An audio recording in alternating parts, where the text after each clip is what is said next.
Hello everybody, it's Shrug here with another video. This time I'm going to do an overview of the entire iFi ZEN Air lineup of products. Now these modular components are set to compete directly with Schiit's Modi Magni as a viable alternative. Let's take a look.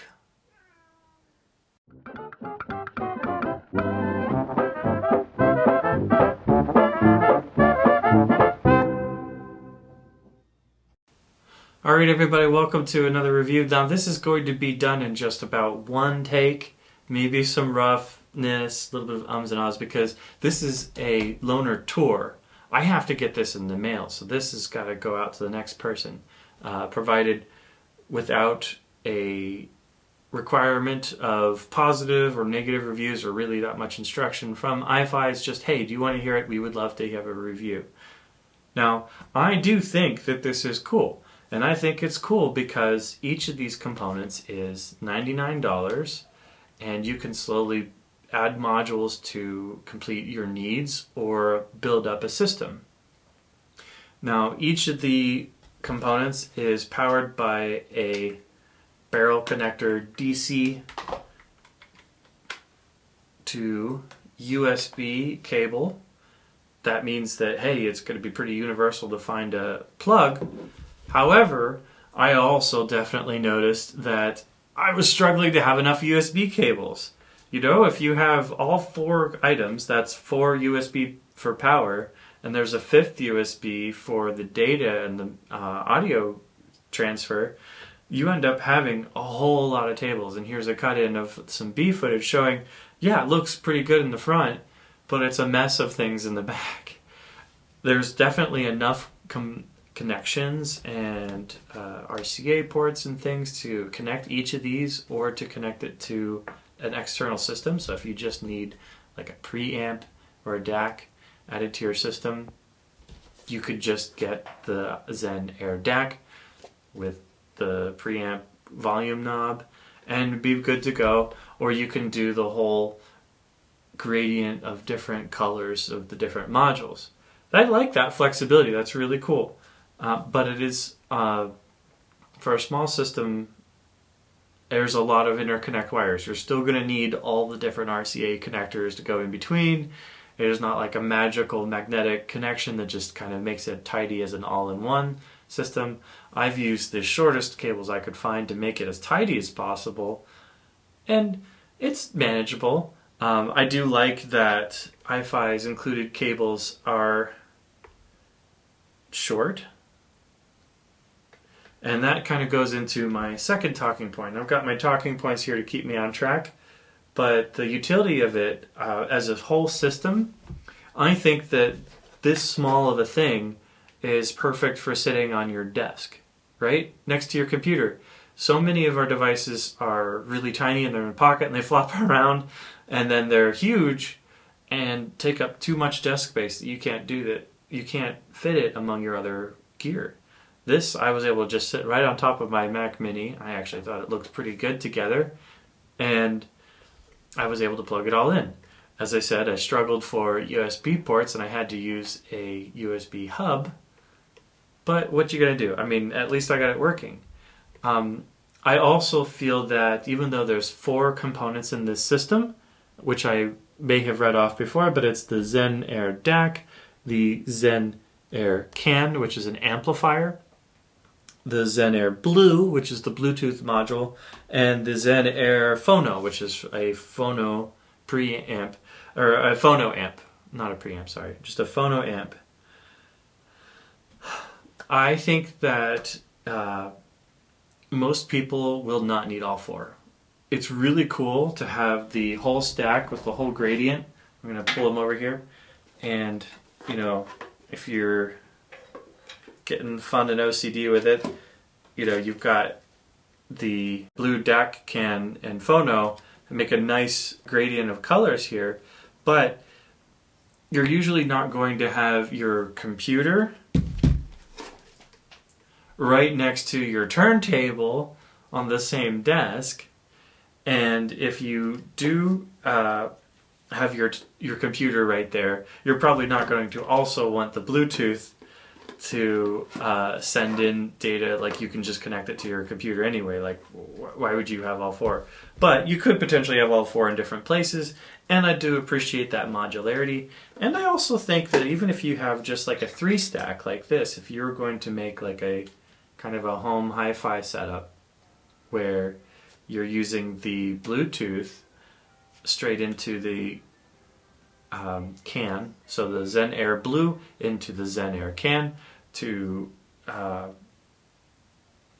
send in stuff from your phone or your computer to stream audio and do your digital content, and then connect a phono to your turntable to be able to use some analog to analog setup.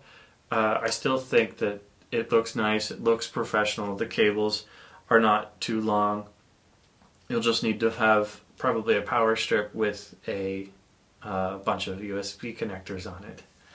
And I also could see someone setting it up on their computer with just the ZEN Air DAC, or as this B-roll shows, the ZEN Air DAC and CAN. Even though maybe it's not like aluminum, it is aesthetically, I think, very pleasing. It is, quite frankly, good at not showing fingerprints. It probably could be chucked in a bag if you wanted to use it as a transportable setup to take to work, but it's not going to be a portable setup. Obviously, it's a little bit big. Now, let's get on to individual devices. Let's start with the ZEN Air CAN. Why not? So the DAC. I'm sorry I'm mixing them up, but the ZEN Air DAC is a DAC, and you can use it as a discrete DAC and send line out RCA out to a ZEN Air CAN or any other dedicated amplifier you want.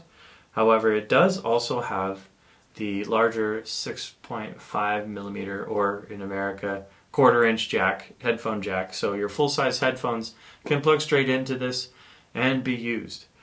I do have some notes specifically about this. I did use it with some easy-to-drive headphones. Like these Ultrasones are pretty easy to drive, but a harder-to-use headphone like a Fostex T8 T50 RP, or I was also using this with my HD 6XX. Oh, I have the 800 and 8XX. I actually think it did a pretty good job. One thing that's really important when you have entry-level devices is that you don't have harshness and you don't have glare, especially with headphones that kind of walk the nice edge of being really good at being incisive and finding that tiny littlest bits of detail or emphasis to be really exciting. One slight tip on the knife edge, and then you're going over into the land of harshness and pain. And the ZEN Air DAC did a great job, I think. For $99, I was happy. I was happily using the ZEN Air CAN. It was fun. And so it's a nice compact, one device starter thing.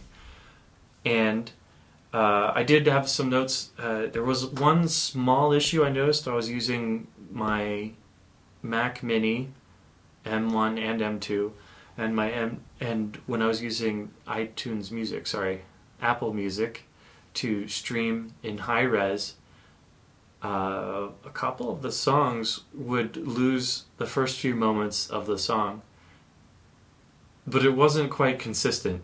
So I tried it on lossless, high quality streaming, and I tried it on AAC, which is a lot less data to handle, and usually the computer can buffer, and you'll have less chance of having issues between one track ending and the next one starting.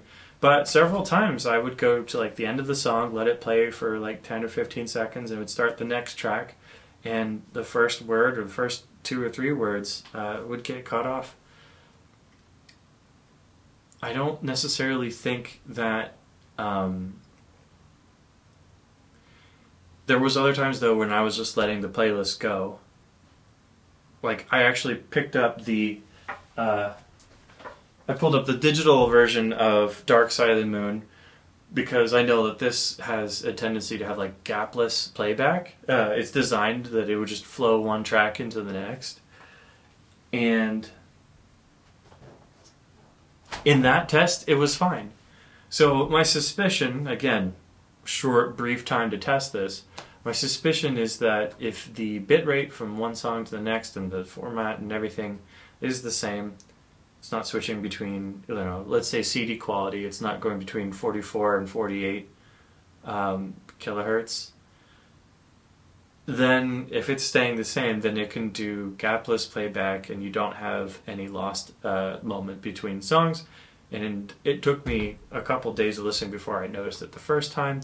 But if you have a custom playlist, I love to make my own playlists. I like to have the algorithms find new stuff for me.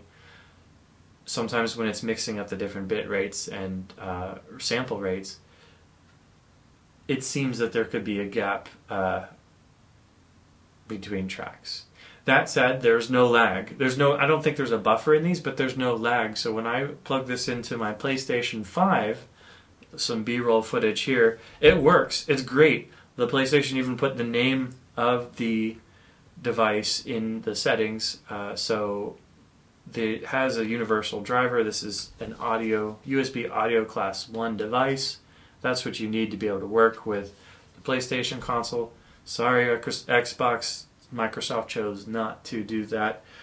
You have to license a product. But this worked great. This worked smooth. This worked fine. And there was no latency between what was happening on the screen and what I was hearing in my headphones.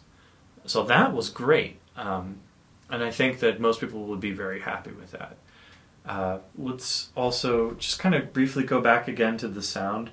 So in general, I felt like it wasn't the most utterly revealing, utterly incisive sound, even with a headphone like the HD 800.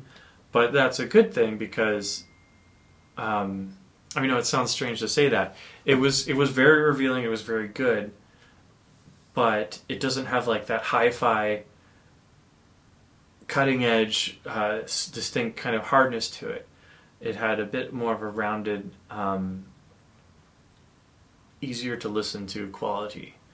And that is with the iFi DAC, which has, does the back say? This has it's designed with this side being up and this side being upside down. But this one does have the typical iFi Burr Brown DAC chip. It's a bit perfect DSD and DXD DAC by Burr Brown. Oh, it does also support MQA, by the way. And at 300 ohms with like an HD8XX or 800, it supplies 36 milliwatts of power. And for a 32 ohm resistance headphone, it supplies 280 milliwatts of power. Now, that may not sound like a lot. It's not. If you do want to use a headphone like the Fostex T50RP or another headphone that's known for being hard to drive, like it has a lower sensitivity, I highly recommend people look at sensitivity ratings a lot. They come into play. Then you may want to step up to the ZEN Air CAN, and the CAN is their word for the amplifier for headphone cans, because it's a CAN amp. That will have more juice, that will do things better, because the iFi DAC by itself with the harder to drive headphone, when I was first listening to it and I first plugged it in, it was a little bit soft, almost even mushy with the hard to drive. You know, literally it's harder to drive than an HD 800 T50RP Mark II by Fostex. However, I left it plugged in. I had kind of a gaming marathon to try to just, do it and get, used to it and listen for any nuances while I was gaming. And over time, it seemed to clear up, so it may have been a bit of a warm-up period. Or maybe I burned it in because these loaner units hadn't been used too much yet. I don't know. It got a little bit better. But as far as power output, it is a kind of a moderate power output from just the DAC. And that, if you need more power, that's where the ZEN CAN comes in. And that's the, or wait, no, that's the blue. I put it in front because I like it. Now, let's talk a bit about the ZEN CAN. The CAN is slightly darker gray. This ended up being my favorite component. That's just my opinion. I really enjoyed the extra features it has. So, as an amplifier, it has single-ended inputs. Inside, it has a balanced configuration. It has a balanced 4.4 millimeter Pentacon headphone output, like I have on this headphone. I've actually kind of tried to put, for headphones that I really like, and that I'm going to keep long term, I've been buying the 4.4 Pentacon connector just because I can adapt it to 3.5, I can adapt it to XLR, no matter what amplifier I'm using, that cable has a native connection, and then I can use a ponytail adapter to connect it to any other connector. As far as balance goes, there's pros and cons actually. Sometimes you actually have a little bit more noise on a balanced connection, and you could just design the amplifier to be more powerful, single-ended, to have a powerful single-ended amp if you just need more power. In this case, with the USB power, you still only get so much power, but I wonder if maybe balanced helps it to be more powerful with the 5 volt. I'm not an amp designer. I'm an amp listener. And when it comes to listening to this, yeah, it sounded great, single-ended or balanced. It has a extra bass and X bass function that, quite honestly, were really addicting. I was really enjoying turning them on, especially with the HD800 and 8XX, because they are alright, and the 8XX is a little bit warmer, but it's got more sub-bass. It's a nicely tuned, not too fat of an analog bass boost with this, and I'm always into spatial audio. So the X bass function is not just a recession in the upper mids, it is that, and it's not just a crossfeed, it is that, but it also seems to have a bit of the head transfer function built into it, so that it does seem to kind of push the sound out in front of you a little bit, and out of your skull, and center it just a little bit in front of you.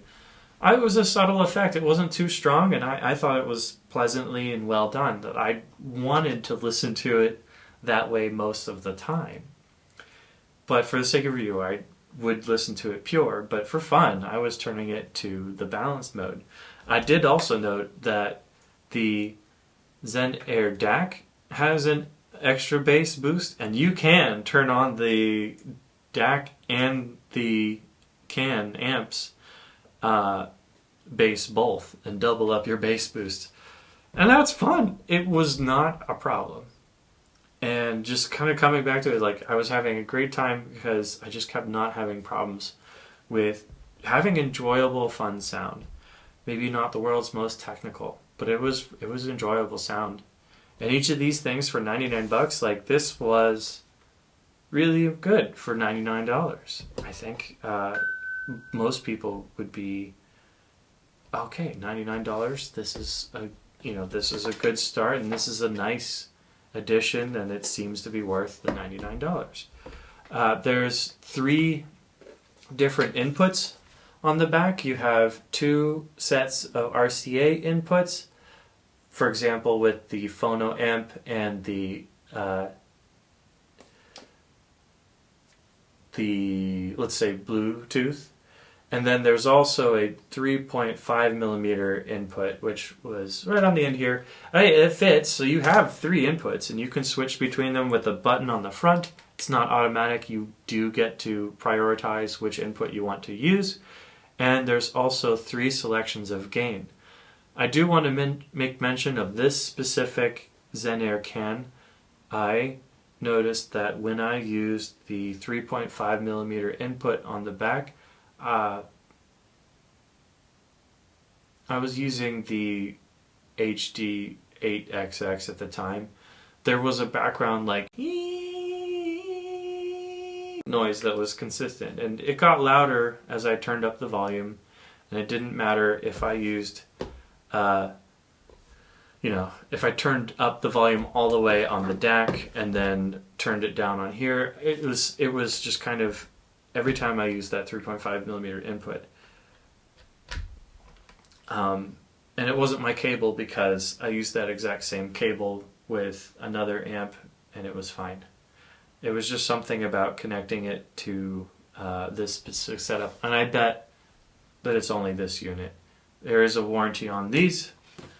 Warranty period is 12 months.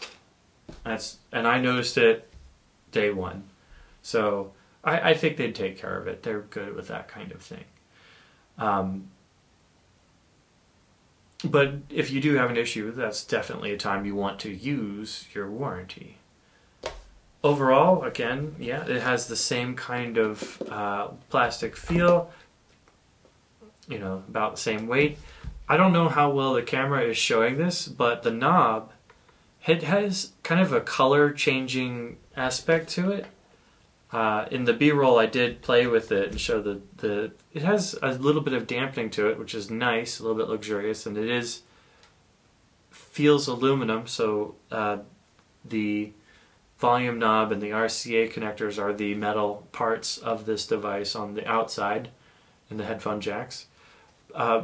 But it is kind of bronzy, so it will shift between looking kind of gray in certain light and certain photos, and then when you have like a full color, like you go outside and put it in sunlight and you see true color, full spectrum color.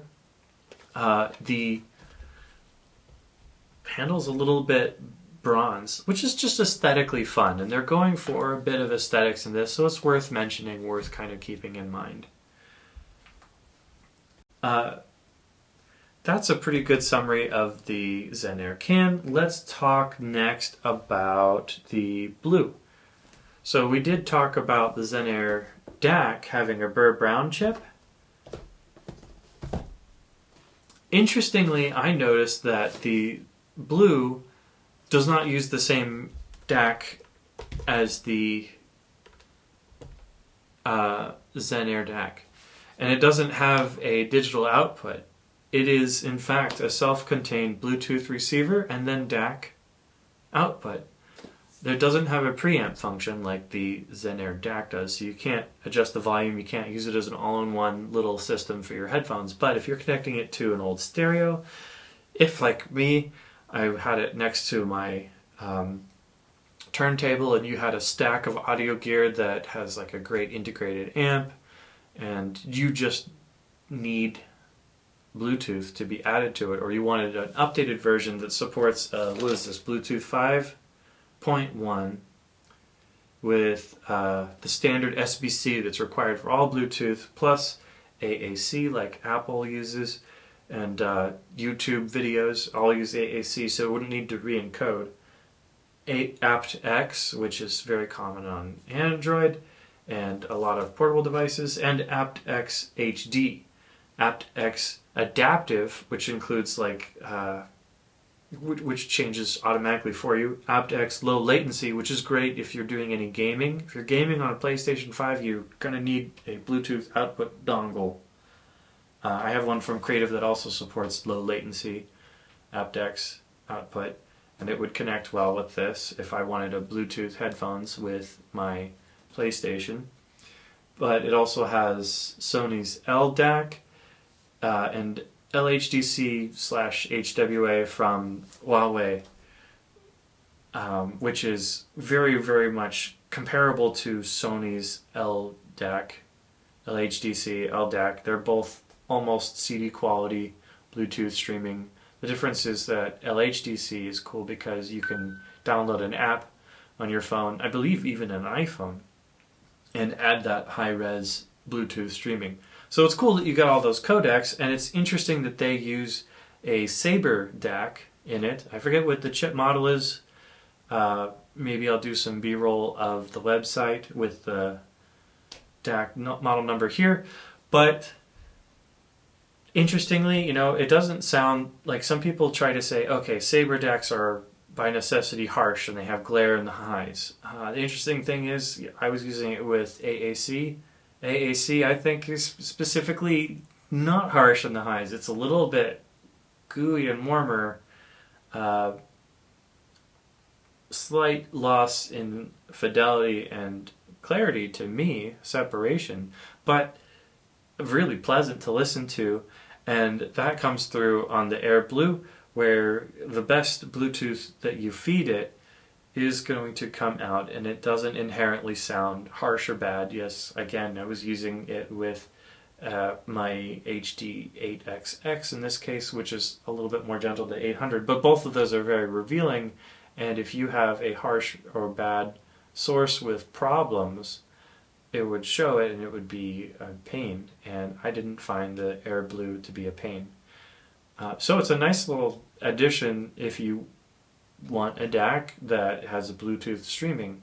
However, it does have to be said that it's also $99, just like the other components. And at $99, you could get something that does a little bit more than just Bluetooth. You could get full high-res lossless Wi-Fi streamings with some other products. And ZEN Stream is a product that iFi sells that does also do Wi-Fi, and it's priced significantly more. The ZEN Air Blue, I honestly do think that it's pretty enjoyable. Everyone knows what Bluetooth is like, except Bluetooth has gone a long, long way in just the past 2 years. Bluetooth has advanced a lot since the pandemic, where it sounds a lot smoother, a lot more clean, and it's no fuss and very low configuration problems and issues with software. So for ease of use, the ZEN Blue, Air Blue is kind of nice. For a nice warm sound or adding codecs to a existing system, that's a pretty good philosophy for how you want to use it. If you want Wi-Fi, there's other options that are the same price. Just, keeping it real, you make your choice there. Is there anything else I wanted to mention about it? Yeah, it does have a smooth, detailed, and dynamic sound. Smooth and detailed. Yeah. I mean, it's detailed, but it's just not hard. Those higher notes just aren't hard sounding notes. It's all right. Last up, let's talk about the Phono. Now, the Phono is pretty simple. It's just got power and RCA input from the Phono, and then RCA out to go to your amplifier, which I used the iFi amp again. And then there's a grounding pin to stop ground loops, which I definitely highly recommend. It worked even though I was just plugged into USB. In fact, I was plugged into USB with a kind of like a backup emergency battery, because I didn't have enough outlets for USB. And even with that, I didn't have any ground hum issues, which is great. No hum, that's great. Because there's already enough props and cracks on a Phono. Another thing to consider too is they have this, on the front there's a power selection, and then there's a button for a subsonic filter, sophisticated subsonic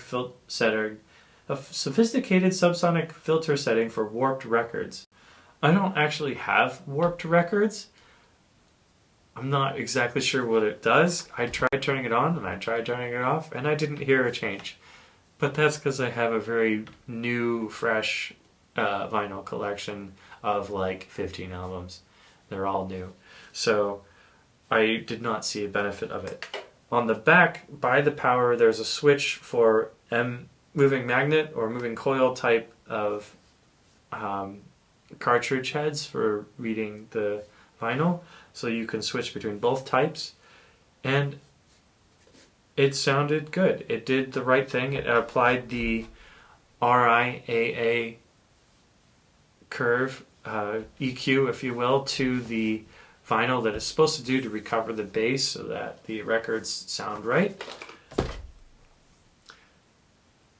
And it worked. So if you have a turntable and you got like a budget one or a nice one that just didn't include a phono of its own, this is capable and worthy phono. So let's go look again at the whole system. And just kind of say, who is this for? All right. So again, I think that this is a very good entry-level system that is modular. You can add and subtract pieces as you wish. And I think it looks good on the desk. It's not an eyesore, and it's not a giant space sucker. So if you put this on your desk, it will let you still be able to do work and put papers down or your keyboard, and it won't get in the way, while being a little bit inspiring to look at. Because let's be honest, there's a second kind of cool. There's, functional cool, but it's not bad to look at either. And that's a perk. And that's nice, and it is compact enough and stackable and modular enough that you can choose exactly what you want without taking up too much space. That's cool. So I think someone who is just getting started out with headphones could do well with the ZEN Air CAN, and most of their headphones now and in the future will run pretty well just with this one component. And then if they add the ZEN CAN, ZEN Air CAN, I was surprised. I didn't actually think that this was going to have a balanced circuit, but you have both single-ended and balanced connections, so you have a nice versatility.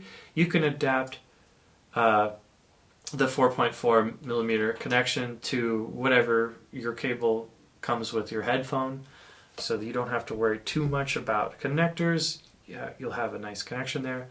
The tone controls had just a little bit of warmth that if you're like on the fence, you're really close to saying like, I really like the HD 800 and it's almost perfect for me. I just wish it had some more bass, and I don't always have a computer as my source where I can add a digital EQ, or I prefer analog EQ over digital EQ. There's a whole thing about that.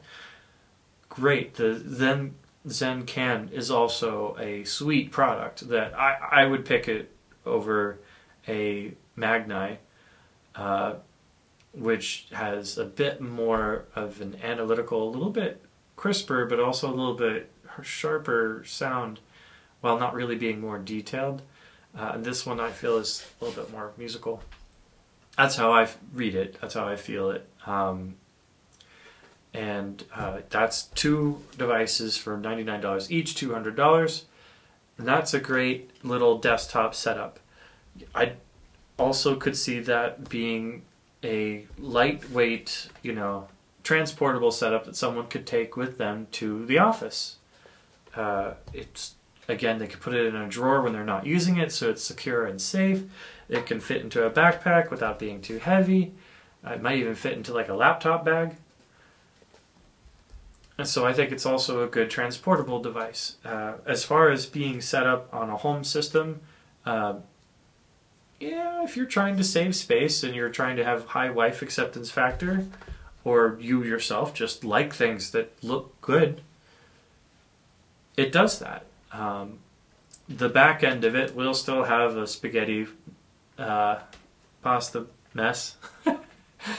but all the cables are short as they can be, so it's as organized as it can be. And I don't see someone buying all 4 devices and putting all 4 of them in the same place, just because you usually don't have your computer next to your turntable and also need Bluetooth. So each of these things will have a purpose, and I think that especially the Air DAC will sell well. But I also don't think that people should skip on the CAN if they have a harder to drive headphone like a planar magnetic, or like the T50 RP from Fostex, or a iFi Man, or if they want to play with these fun tone controls. It is a solid device that ups the ante of the amp fair amount. I also think it's good for students in a dorm that just don't have that much space. You know, their desk is their TV station, is their workspace, is their focus, and these are not complicated, so they won't distract you from other work and other things you need to do. They just work, at least for me, they have been as simple as pairing a Bluetooth device, plugging in all the wires, and investing in a USB hub, quite frankly, is probably essential for everyone. Even if you have just 2 devices, you have 3 plugs, and then what are you going to do if you want to do a wired mouse or printer or anything else wired? So, something to keep in mind. All right. If that was cool, please leave a comment. Tell me, what other devices. If you've tried any iFi ones, let me know. If you have specific questions about these, let me know. And check out HeadFi's Tor thread to see if it's still going on, and maybe if you want to join it yourself. Thank you. I'm Ev Shrug, and I'm still learning stuff every day. But if you want to come on this journey with me, subscribe and hit that notification bell.